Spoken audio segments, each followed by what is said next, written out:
Hello दोस्तों, welcome back to our constitution series. तो आज हम पढ़ने वाले हैं article number 32। We are going to start with article number 32, जिसको डॉक्टर B.R. अम्बेडकर ने heart and soul of the constitution भी कहा है। Heart and soul of the constitution भी कहा है।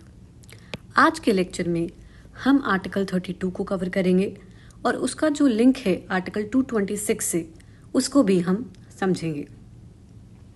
ये वही आर्टिकल है जो सिटीजन्स को सीधा सुप्रीम कोर्ट ले जाने का राइट प्रोवाइड करता है, पर कब?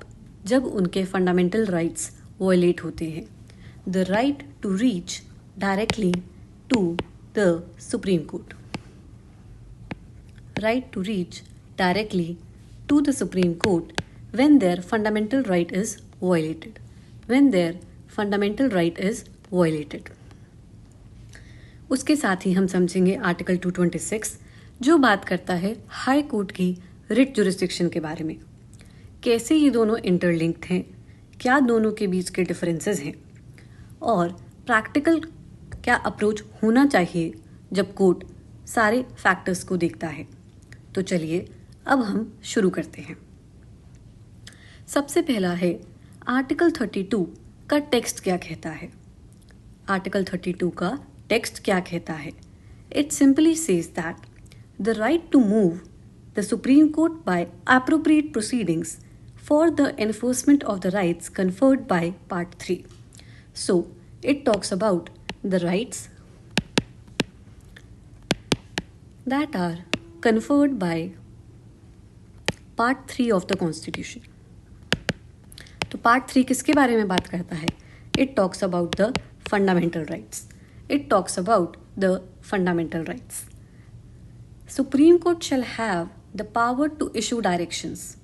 अब बात हो रही है कि सुप्रीम कोर्ट के पास क्या पावर है when these rights are violated. It has the power to order the Ritz.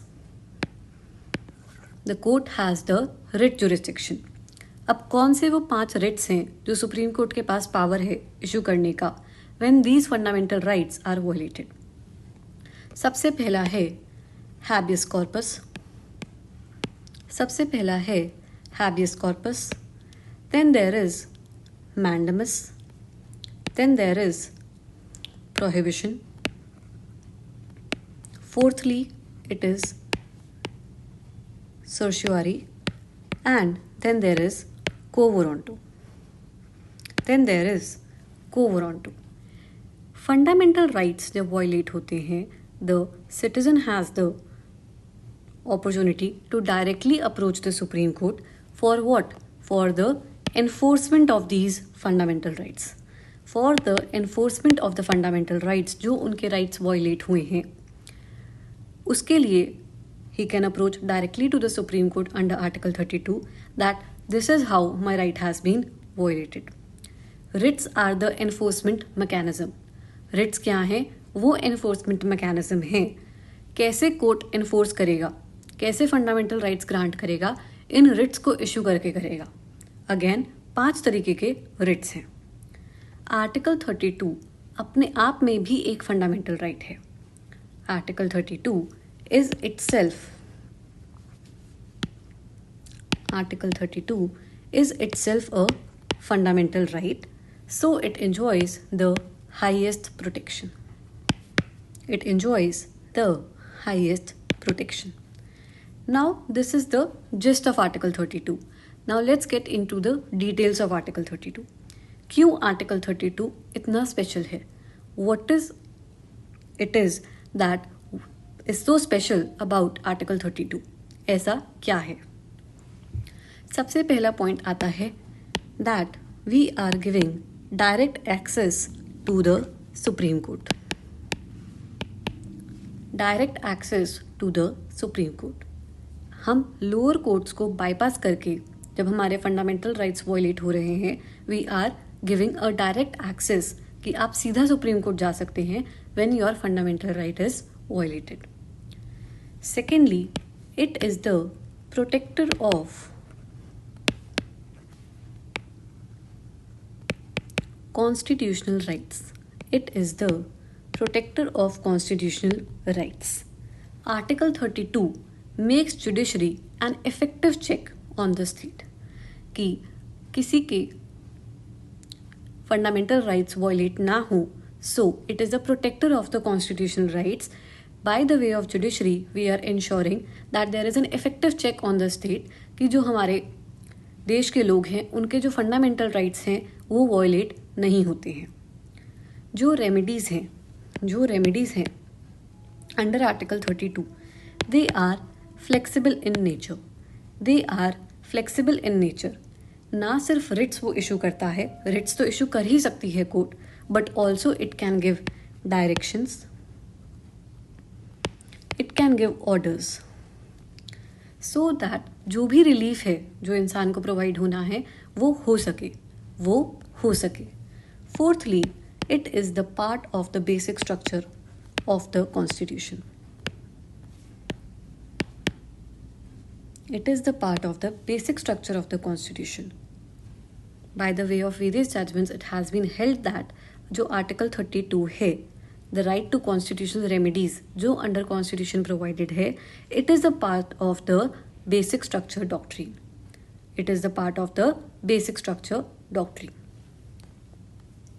Also, by the way of the Article 32, we see that बहुत सारे PILs भी फाइल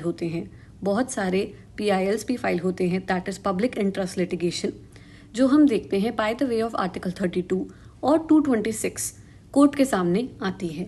क्यों फाइल होती हैं PILs? They enable the social justice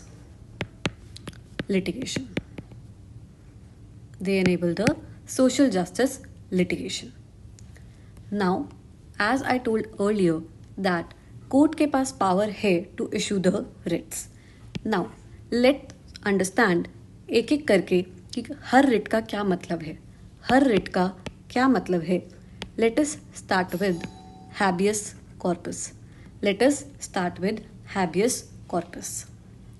इसका simple meaning है इस writ का that you have the body.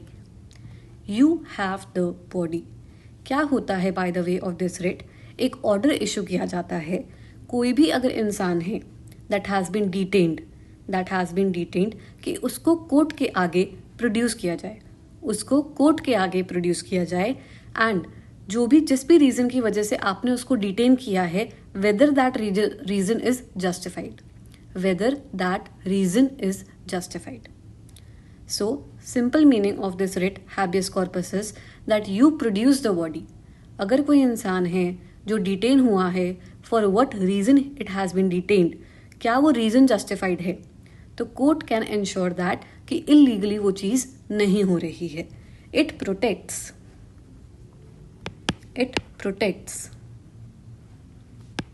the personal liberty against illegal detention of any person. कब इशू करेगा कोर्ट ये रिट? अगर कोई इंसान है who has been in illegal detention या फिर उसको मजिस्ट्रेट के आगे प्रोड्यूस नहीं किया गया है और he has been detained beyond the statutory limits or the detention has been without any authority. कौन से केसेस हैं जहाँ पर वो इलीगली डिटेन्ड है, जहाँ पर मैजिस्ट्रेट के आगे प्रोड्यूस नहीं किया गया, जहाँ पे डिटेंशन हुआ है बियॉन्ड स्टैट्यूटरी लिमिट्स, और या फिर जहाँ पे जो डिटेंशन हुआ है वहाँ पर कोई अथॉरिटी नहीं थी. It has been without any authority. किसके अगेंस्ट इशू होती है ये writ? The next question arises that किसके अगेंस्ट इशू होती है ये writ? It is usually issued against the state authorities. कौन से होंगे स्टेट अथॉरिटीज़? या तो पुलिस है या जेल अथॉरिटीज़ हैं.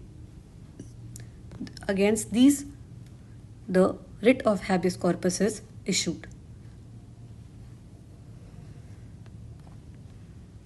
फॉर एग्जाम्पल, अगर कोई इंसान है who has been arrested and he has not been produced before the magistrate within the period of 24 hours, so a writ of habeas corpus can be filed. filed.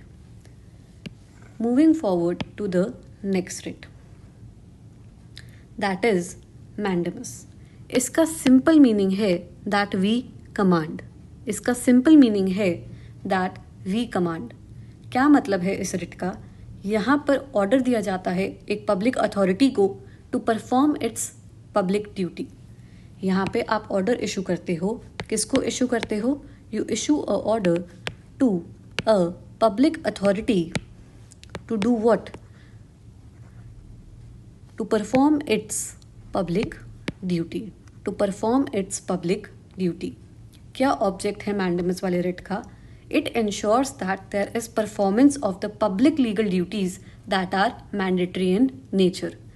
जब कोई ऐसी public duties हैं and that particular authority is not performing that particular duty, then it writ of mandamus can be issued.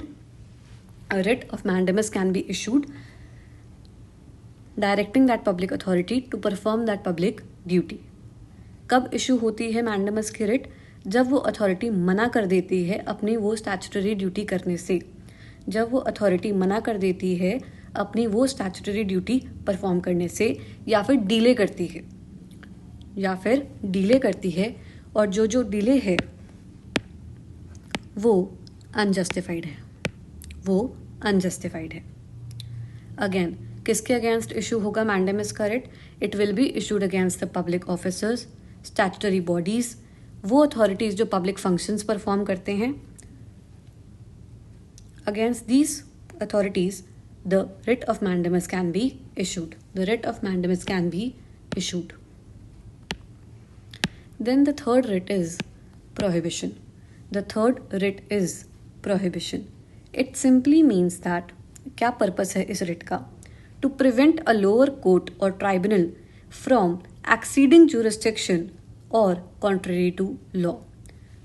जो भी court है या tribunal है, वो जो उसके पास अथॉरिटी नहीं है वो उसको एक्सीड ना करे या फिर उसके अगेंस्ट फंक्शन ना करे. इट प्रिवेंट्स द जुडिशियल और the quasi judicial bodies from continuing proceedings where they have no jurisdiction. It prevents the judicial और the quasi judicial body from continuing proceedings where the jurisdiction is absent.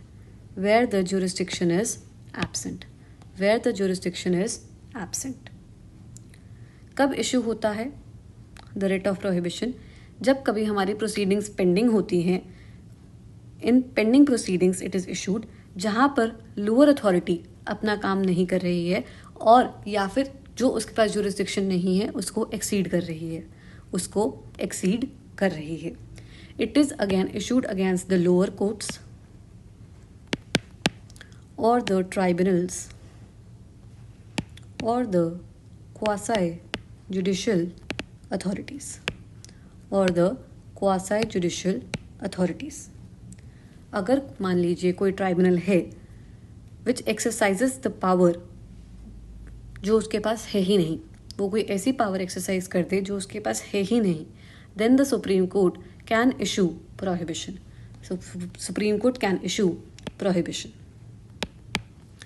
Then there is the writ of certiorari. क्या मतलब होता है इसका? It simply means it can quash the order of lower court. और tribunal. कौन से lower court या tribunal का ऑर्डर वो क्वैश कर सकते हैं?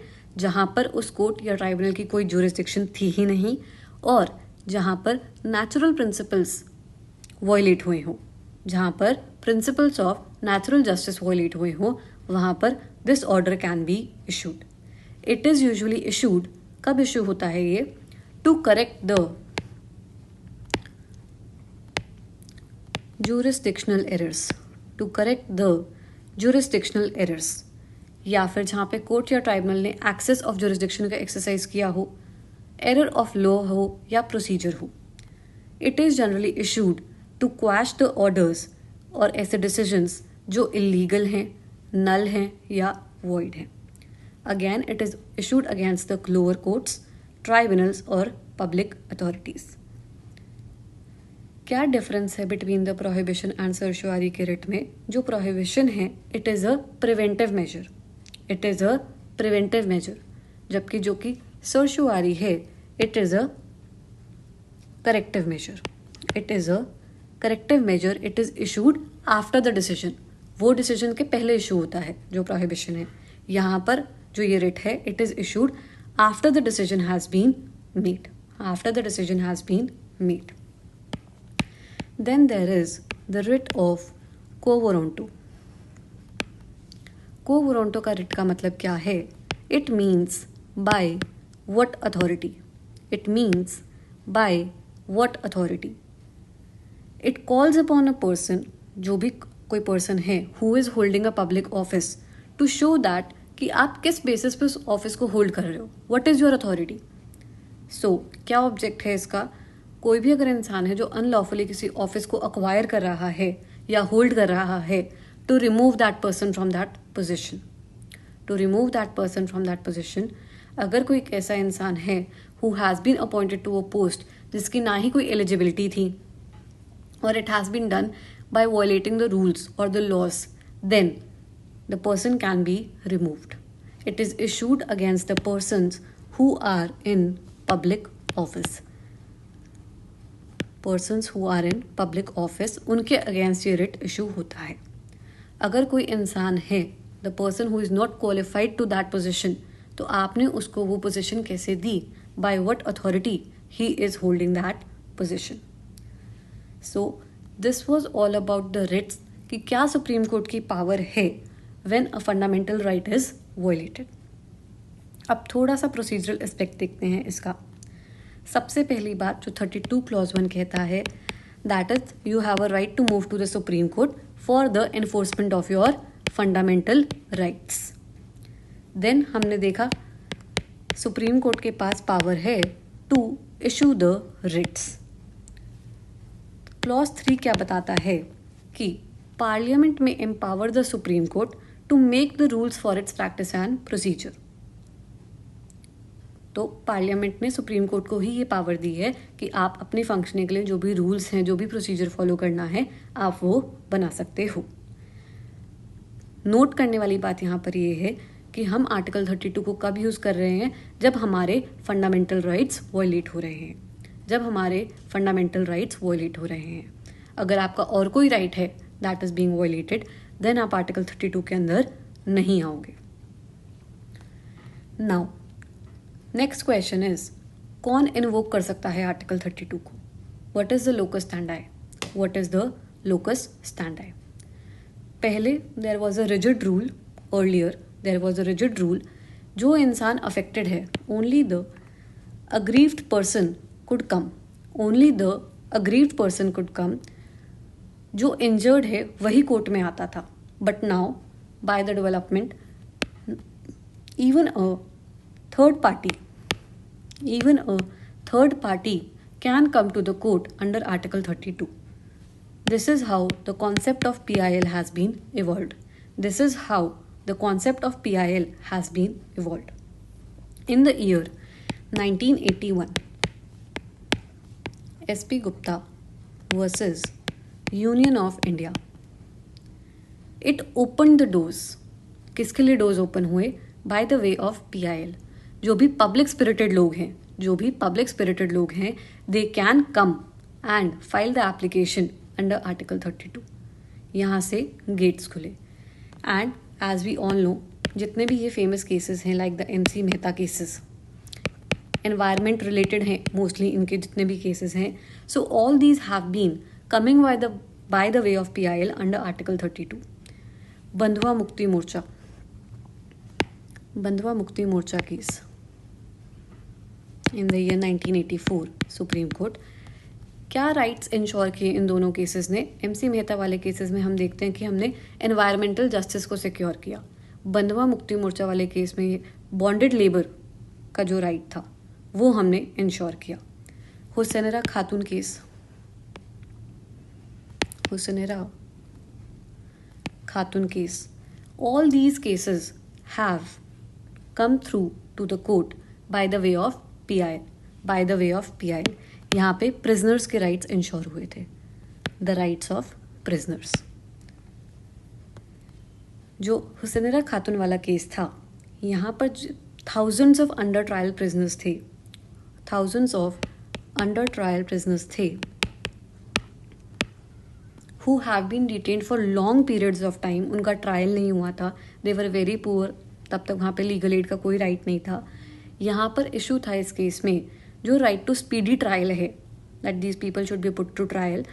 क्या वो अंडर आर्टिकल 21 और आर्टिकल 32 के स्कोप के अंदर फॉल कर सकता है या नहीं. सुप्रीम कोर्ट ने यहाँ पे इनके राइट्स को रिकग्नाइज किया था that there should be a system.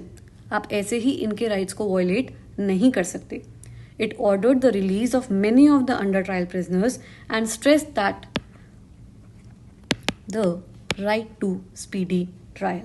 Right to speedy trial. PIL एक बहुत ही पावरफुल टूल है to ensure the rights of the people who are put at a disadvantage. इसीलिए आर्टिकल 32 इज देयर. इसीलिए article 32 is there to function as a vehicle for social justice. To act as a vehicle for social justice. जब हम article 32 पढ़ते हैं, we always discuss the link with article 226. Article 226 कौन approach कर सकता है, कैसे अप्रोच कर सकता है. अगर फंडामेंटल राइट्स वायलेट हुए हैं, अगर फंडामेंटल राइट्स वायलेट हुए हैं, then you will go to article 32. You will go to article 32. But अगर कोई any other legal right is there, any other legal right is there, then you come under article 226. अगर fundamental rights violate हुए हैं तो आप दोनों में जा सकते हो, आर्टिकल 226 में भी, 32 में भी. पर अगर एनी अदर लीगल राइट है, then you will go only to the high court under article 226. यहाँ पे सुप्रीम कोर्ट के पास पावर है, यहाँ पे हाई कोर्ट के पास पावर है. In the case of violation of fundamental rights, Article 32, Supreme Court. But if there is a violation of fundamental right or any other legal right that is involved, तब आप जाते हो 226 के अंदर. 226 के अंदर. Article 32 का जो स्कोप है that is limited. It only talks about fundamental rights. 226 का स्कोप वाइडर है as it includes both fundamental right as well as any other legal right. Under article 32 supreme court के पास जो पावर है that is a discretionary power, कि क्या वो इसको entertain करेगा या नहीं करेगा, वो उसको एंटरटेन करेगा या नहीं करेगा. बट हाई कोर्ट के पास वाइड डिस्क्रिशनरी पावर्स हैं. वो इशू कर सकता है रिट्स को for any other purpose as well. जो भी उसके टेरिटोरियल जुरिस्डिक्शन में आएगा वो उसके लिए भी इशू कर सकता है. सुप्रीम कोर्ट की जो जुरिस्डिक्शन है that is nationwide. High court की जो जुरिस्डिक्शन है within its territorial limits. Within its territorial limits. यहाँ पे जो इसकी जुरिस्डिक्शन है that is nationwide. Article 32 जो है it is less flexible we can say, क्योंकि वो सिर्फ फंडामेंटल राइट्स की बात करता है. But article 226 is it uses its power to enforce the statutory rights also. Statutory rights also. Under Article 226 जो हाई कोर्ट है it is more accessible and faster as वो उसी की jurisdiction में involved है, जबकि जो आर्टिकल 32 है सुप्रीम कोर्ट है it is mostly used for the national public importance के जो टॉपिक्स होते हैं उनके लिए इसको यूज़ किया जाता है, या फिर कोई कॉन्स्टिट्यूशनल क्वेश्चंस हैं जहाँ पे एक यूनिफॉर्मिटी रिक्वायर्ड है, तो वहाँ पर हम सुप्रीम कोर्ट को अप्रोच करते हैं. Now there are some of the important cases I think that we should discuss. A.K. Gopalan versus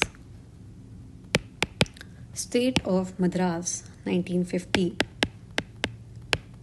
यहाँ पर पहले एक रिस्ट्रिक्टिव अप्रोच यूज़ किया गया था, but later on the position was changed under the case of Maneka Gandhi, जहाँ पर ये कहा गया था दोनों ही इम्पॉर्टेंट है 32B and 226B.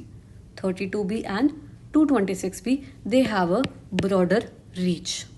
They have a broader reach.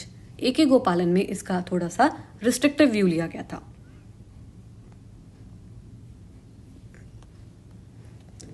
A.K. गोपालन वाला जो ये हमारा केस है, A.K. Gopalan versus state of Madras 1950, क्या हुआ था इसमें? जो ये A.K. गोपालन थे, he was detained under the preventive detention act, जहाँ पर चैलेंज किया गया था आर्टिकल 21 को एंड 32 को. आर्टिकल 21 को एंड 32 को. इशू इस केस में यही था, जो ये आर्टिकल 21 का स्कोप है, whether the law conferring the preventive detention violets the rights under article 21. Rights under article 21. Again यहाँ पे कोर्ट ने बहुत ही रिस्ट्रिक्टिव अप्रोच लिया था. The court adopted a very restrictive interpretation. इन्होंने कहा था जो फंडामेंटल राइट्स हैं, they are like water tight compartments. They are like water tight compartments and the procedure that is required, that it should be established by law, it need not be reasonable, just. बहुत ही यहाँ पे narrow interpretation लिया गया था. So but again this case was overruled. जो यहाँ पे नैरो इंटरप्रिटेशन लिया गया था, that was over ruled. Maneka Gandhi वाले केस में भी सेम इशू था. यहाँ पे जो ये मनेका गांधी थे, इनका जो पासपोर्ट है वो इम्पाउंड कर लिया गया था without any fair hearing. So she challenge that मेरा आर्टिकल 21 वॉयलेट हो रहा है, मेरा आर्टिकल 21 वॉयलेट हो रहा है. हेयर सुप्रीम कोर्ट हेल्ड कि कोई वाटर टाइट कंपार्टमेंट्स नहीं है, सारे फंडामेंटल राइट्स जो हैं वो आपस में कहीं ना कहीं इंटरलिंक्ड हैं. तो जो हम आर्टिकल 21 में बात कर रहे हैं, the procedure established by law, तो it needs to be fair, reasonable and just. Fair, reasonable and just. Article 14, 19 and 21 are तीनों इंटरलिंक्ड हैं. They are not like water tight compartments. हम इनको अलग अलग नहीं पढ़ सकते. We have to read in consonance. हम इन तीनों को साथ में लेके चलेंगे. It expanded the scope of article 21. तो यहाँ से जो रिट्स इशू हो रहे थे उनका भी स्कोप बढ़ा, उनका भी स्कोप बढ़ा.